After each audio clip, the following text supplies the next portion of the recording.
What am I doing? A year ago, I decided I wanted to cycle from my home in Nelson to Southland. And then I'm done. I've done something.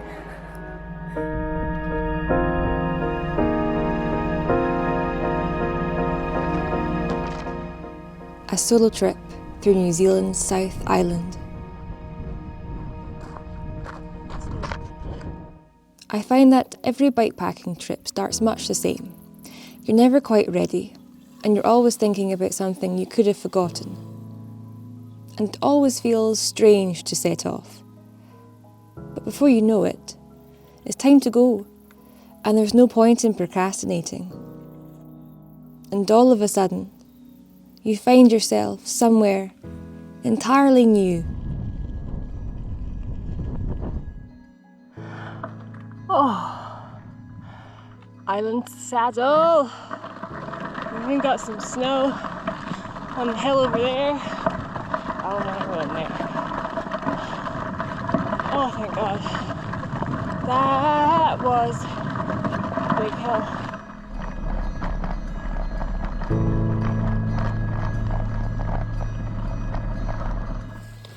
That is a patch I have just put on my tent. It's not even a tent patch, it's from my sleeping mat. Because even though I set up the tent before I left and looked at it and checked it, there's a hole in my fly. You eat meals out of bags, and every available bit of space on that bike is stuffed with food and snacks. And you're dusty, and you're tired, and you're grubby. But before you know it, you got a warm bed for the night, and friendly faces, and everything feels alright.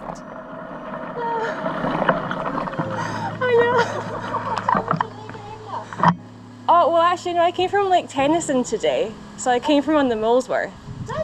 Oh my gosh!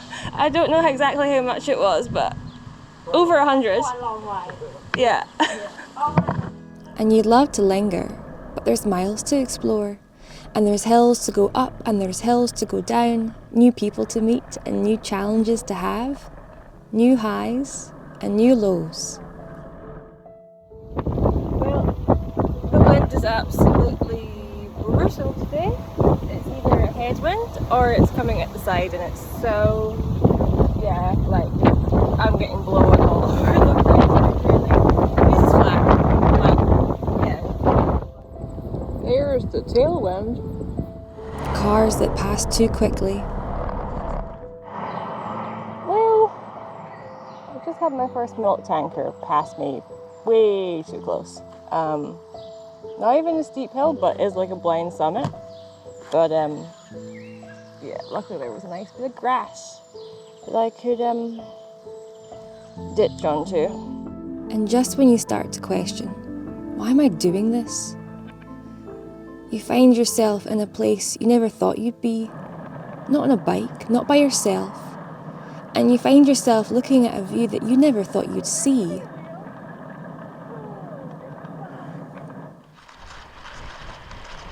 And all the headwinds, they turn to tailwinds. Just for a day. Yeah, the view's lower, bro, with high winds, I think. Fucking night. But you find that you don't really mind the rain.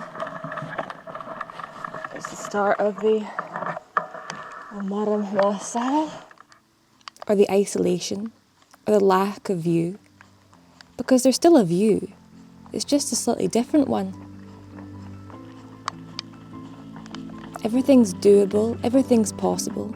It's just not fast. I think we've got to the saddle. So I seem to be going downhill now.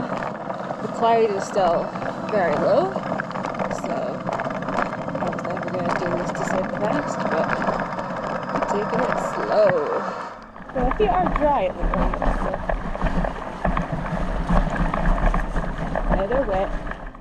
And after 6 hours of trudging in the wind and the rain soaked to the bone, you find yourself in a tiny pocket of civilization. And you get a warm shower and kindness, and despite the fact that you are a drowned rat dripping all over the carpet, you get a warm bed for the night and a real good meal. And even though your bike is completely covered in grit and grime, there's snow on the hills that you crossed the day before.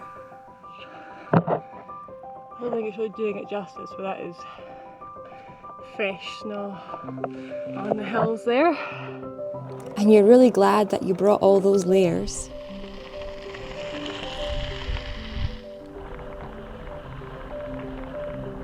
You see views that take your breath away. But still you're battling. You battle the wind, you battle the hills, but you stop and remind yourself how lucky I am to be here on some random Tuesday. I get to be climbing up this hill, so you change your tune and you keep going. Keep going until you find a nice cafe or a nice place to sleep. And then you do it all again.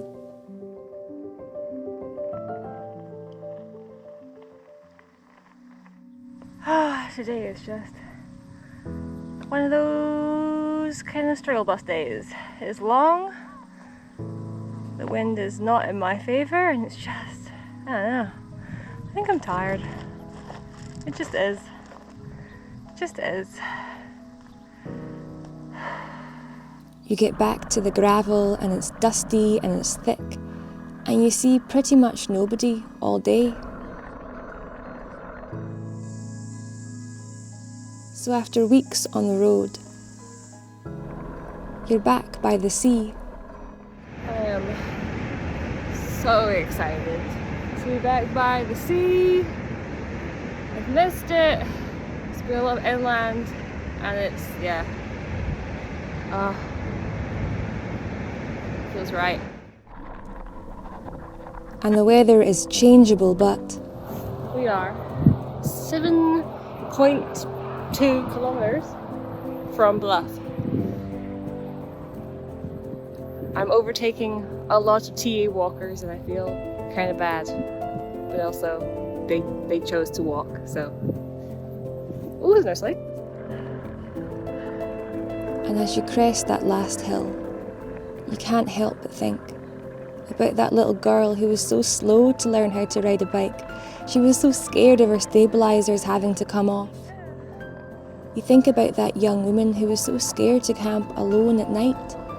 And now you're here. There's no fanfare, there's no parade. It's just you and your bike and a handful of strangers. But you know, you've seen things you'll never see again, on a journey you'll never take again. And it was more than you ever thought it would be. And it was different from how you imagined. But you kept going, for miles and miles. You kept going.